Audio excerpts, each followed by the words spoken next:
It started with my dog barking at nothing. At least, that's what I thought. I live alone in a small house on the edge of town. Not quite rural, but close enough that I can see a stretch of woods from my backyard. It's quiet, which is what I liked about it, until last week. Harley, my German shepherd, started acting strange. He's usually calm, but lately, he's been fixated on the backyard. Every night, around 2 or 3 a.m., he'd jump up from his bed and start growling at the sliding glass door. I'd turn on the outside light, step onto the deck, and nothing. Just the yard, the fence, and the trees swaying in the breeze. It creeped me out, but I chalked it up to deer or raccoons passing through. That was, until the scratching started. The first time, I was half asleep. A faint, rhythmic sound, like nails dragging across wood. It came from outside. I lay frozen, heart pounding, trying to convince myself I imagined it. The sound stopped after a few minutes, and I drifted back to sleep. The next night, it happened again. This time, I was awake enough to be sure something was outside my house. I reached for my phone, debating whether to call the police. But what would I even say? "Hey, I think there's a squirrel with a vendetta against my deck?" Harley was at the door, ears pinned back, muscles tense. That was what really scared me. I finally worked up the nerve to check. I turned on the floodlights, took a deep breath, and slid open the door. The yard was empty. But then, as I was about to step back inside, I saw them. Faint, smeared handprints on the glass. Too large to be mine. Too high up to be a child's. I locked the door. And I did not sleep that night. I didn't sleep that night. How could I? Every creak of the house sent my pulse skyrocketing. I sat on the couch with Harley curled up beside me, his ears twitching at every little sound. By morning I felt ridiculous. Maybe the handprints had been there for a while, and I just hadn't noticed. Maybe the scratching was a tree branch scraping against the siding? I convinced myself of that, until I checked the backyard. There were footprints. Deep impressions in the damp earth, leading from the tree line to my deck and back again. The prints were barefoot. Someone had been out there. I took photos and called the police. They sent a patrol car, but I could tell the officer wasn't taking it seriously. He looked around, shined his flashlight on the ground, and said, "Probably just some kids messing around." I wanted to argue. Kids don't walk barefoot in the woods in the middle of the night. But what else could I say? There was no damage, nothing stolen, just eerie evidence that someone had been watching me. That night, I made sure every door and window was locked. I even pulled my curtains shut, something I rarely did. Harley stayed close to me, his usual playful energy gone. At 2:48 a.m., the scratching returned. I bolted upright, every hair on my body standing on end. But this time, it wasn't coming from the back door. It was coming from my bedroom window. Harley lunged at the glass, barking and snarling. I grabbed my phone and turned on the flashlight, shining it outside. For half a second I saw him. A man. Tall, thin, standing at the edge of the woods. He wasn't moving. Just standing there, watching. Then, he smiled. I stumbled backward, nearly dropping my phone.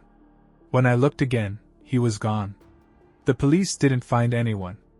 They told me to keep my doors locked and call if it happens again. I barely slept. I had the sickening feeling it would happen again. I didn't go to work the next day. I called in sick, even though I wasn't. I just couldn't leave my house knowing that someone, that man, had been watching me. I checked the backyard first thing in the morning. More footprints. He had come closer this time, near the bedroom window where I'd seen him. That was enough. I went to the hardware store and bought a security camera. I wanted something visible, something that screamed, "You're being recorded." I spent the afternoon installing it above my back door, aimed toward the yard. If he came back, I'd have proof. The cops wouldn't be able to brush me off so easily. That night, I sat on the couch with my laptop open, watching the live feed. Harley was curled at my feet, sleeping, but I knew he'd wake up if something was wrong. Hours passed. Midnight. 1 a.m. 2 a.m. Then movement. I straightened up, my pulse hammering. The camera's motion sensor had picked up something at the edge of the woods. I clicked on the feed, heart racing. And there he was. Standing just outside the tree line. He wasn't moving. Just standing there, like before, except this time, I could see him clearly. He was filthy.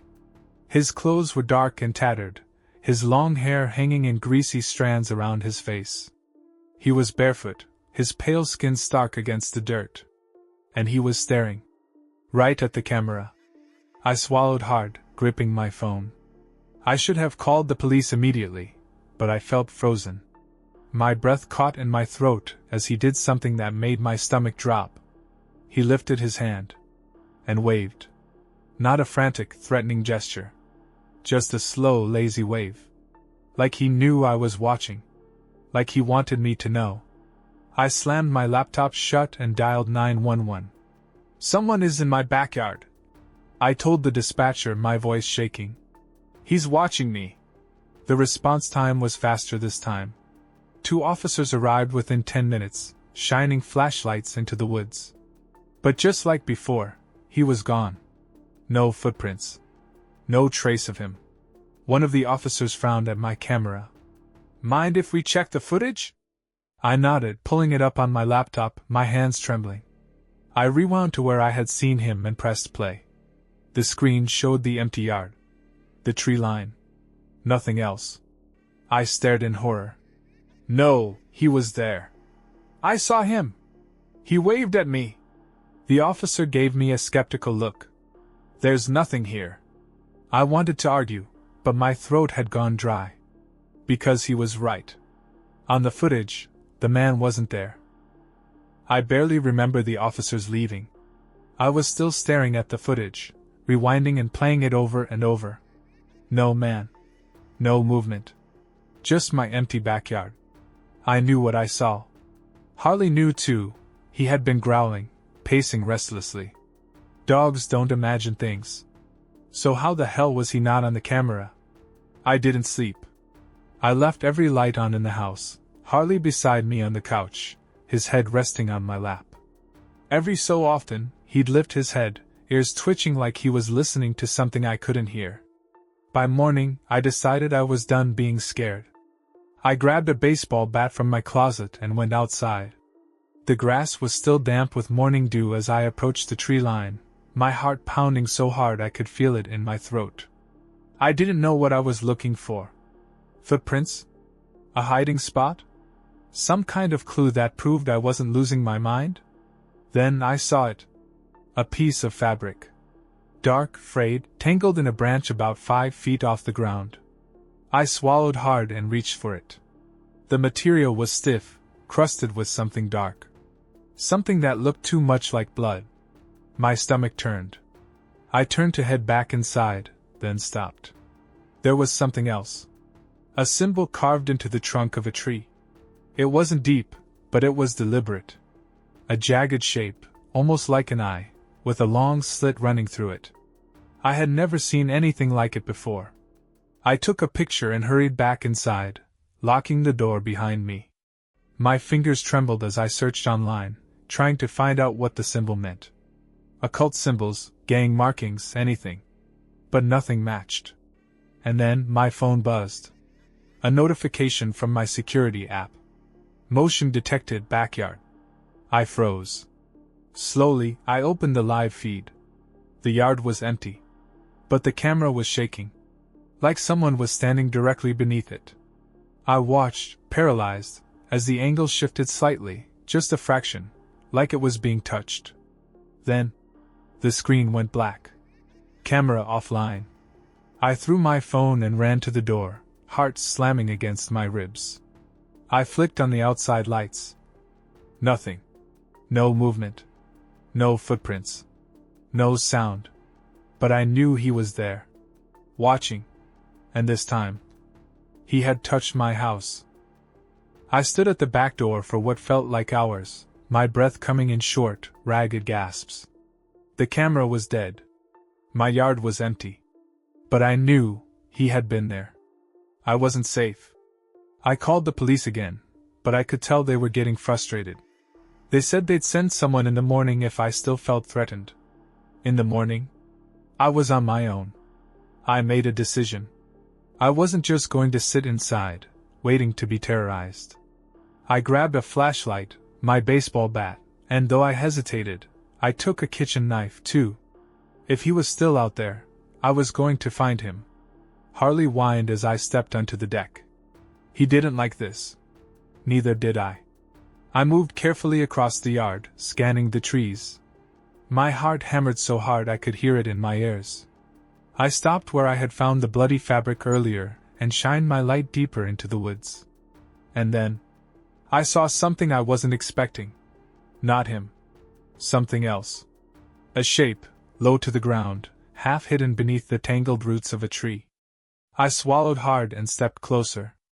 The smell hit me first, rot. Something had died here. I forced myself to look, and nearly dropped the flashlight. It was a body. A man, thin, with dark, tangled hair, his face twisted in an expression of pure terror.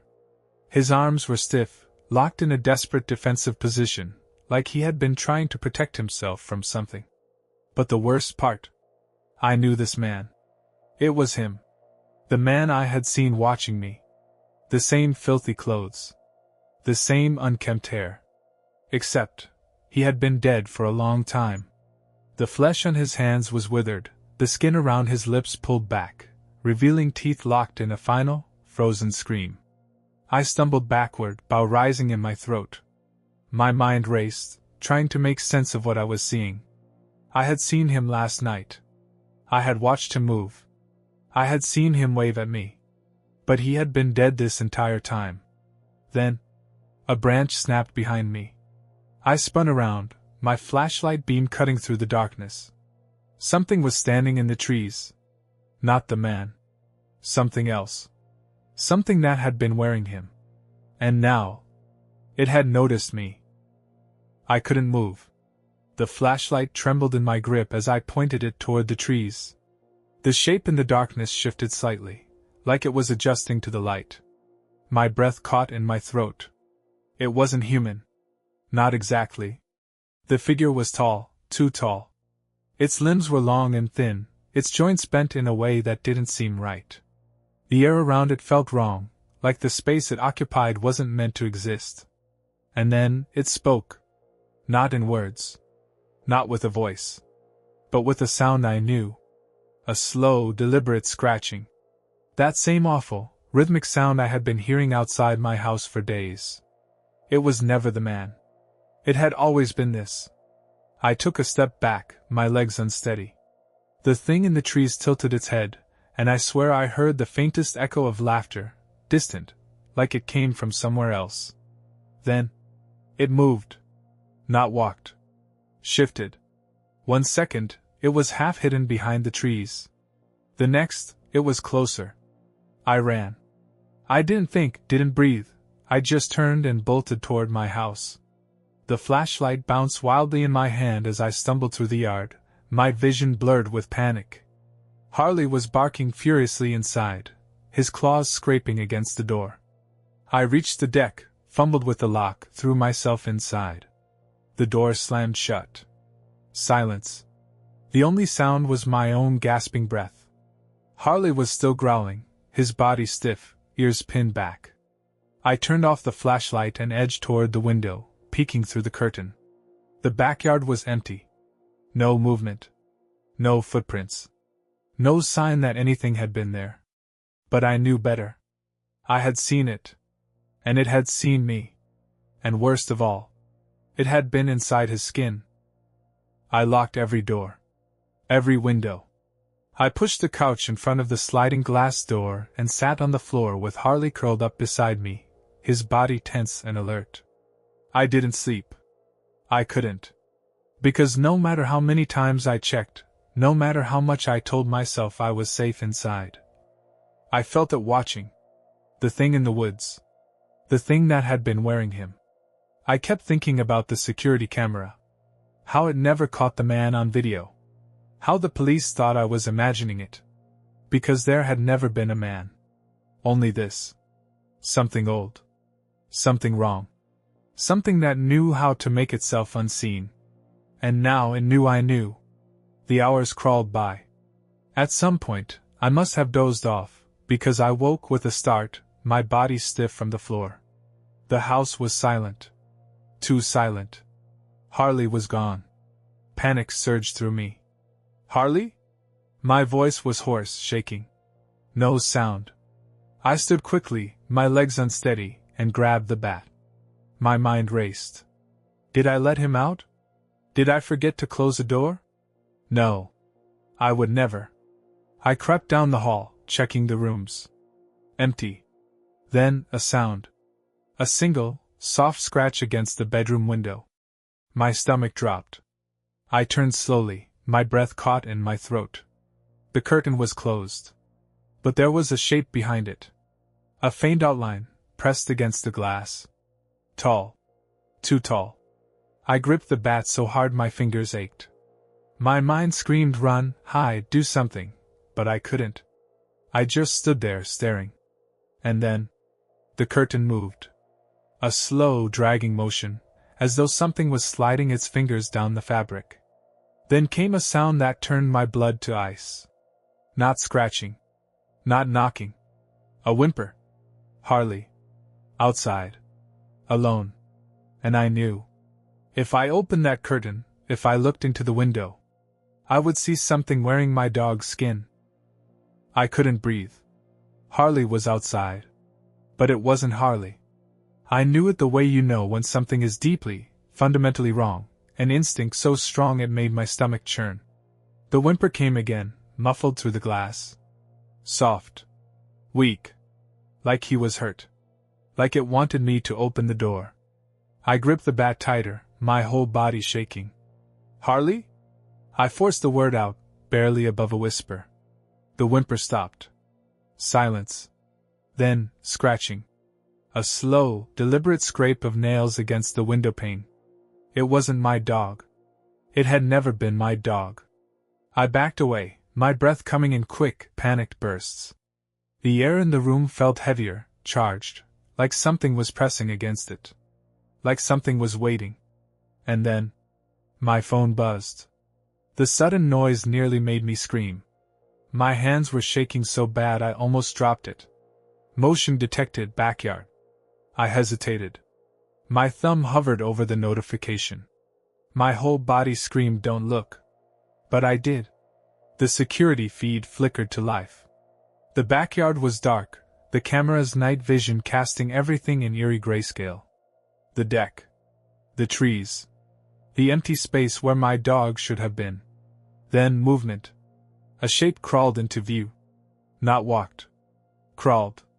It was low to the ground, limbs moving in jerky, unnatural motions, like a puppet with its strings cut.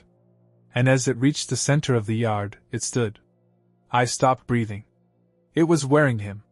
The thing in the yard looked like Harley. Same fur. Same body. But the legs, too long. The neck, wrong. The head tilted at an unnatural angle, as if it hadn't figured out how to wear the skin right. And then, it looked at the camera. Not at my house. Not at the door. At me. And it smiled. A wide, stretching, human grin, impossibly wrong on my dog's face. I dropped the phone. My vision blurred. My pulse pounded so loud I thought I might pass out. I squeezed my eyes shut, whispering, "No." When I opened them again, the scratching at the window had stopped.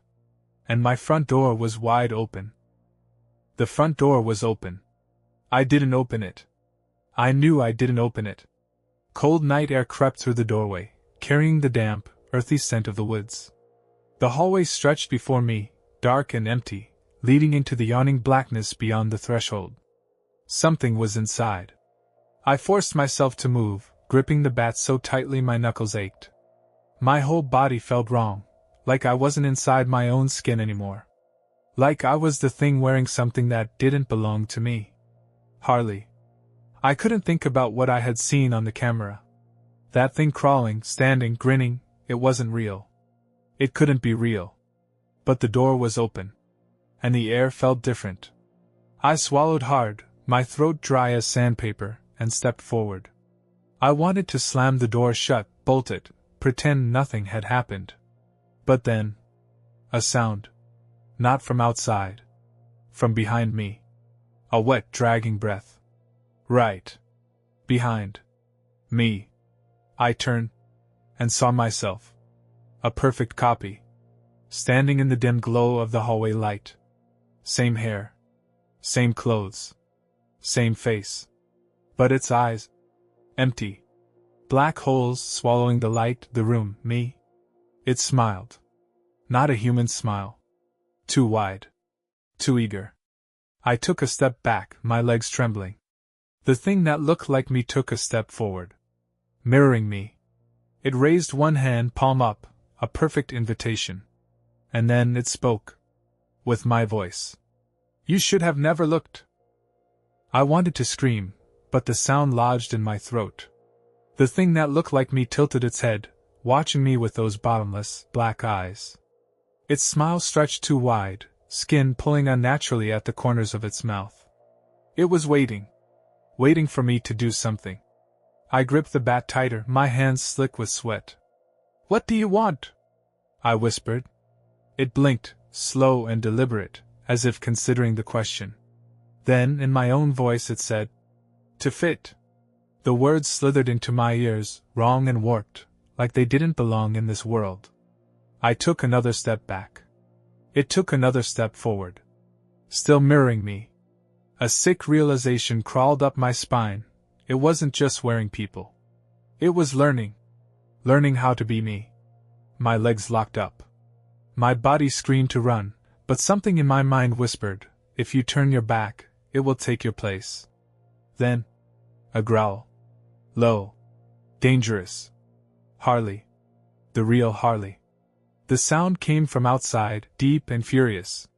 A sharp snarl ripped through the silence, and for the first time, the thing hesitated. I didn't think. I didn't plan. I moved. I swung the bat with everything I had. The moment it hit, the thing let out a sound, not human, not animal. A high-pitched, ear-splitting shriek, like the air itself was being torn apart. Its face crumpled. Like paper. Like something that had been folded into the wrong shape and was finally unraveling. I didn't stop. I kept swinging, even as its body twisted, buckled, collapsed in on itself. And then, it was gone. Not dead.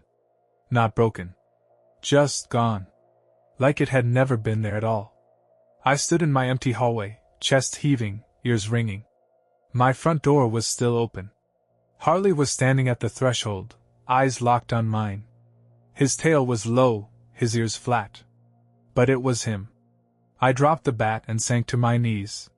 He stepped forward, nuzzling into me, warm and real. I sobbed into his fur. I don't remember closing the door. I don't remember turning off the lights.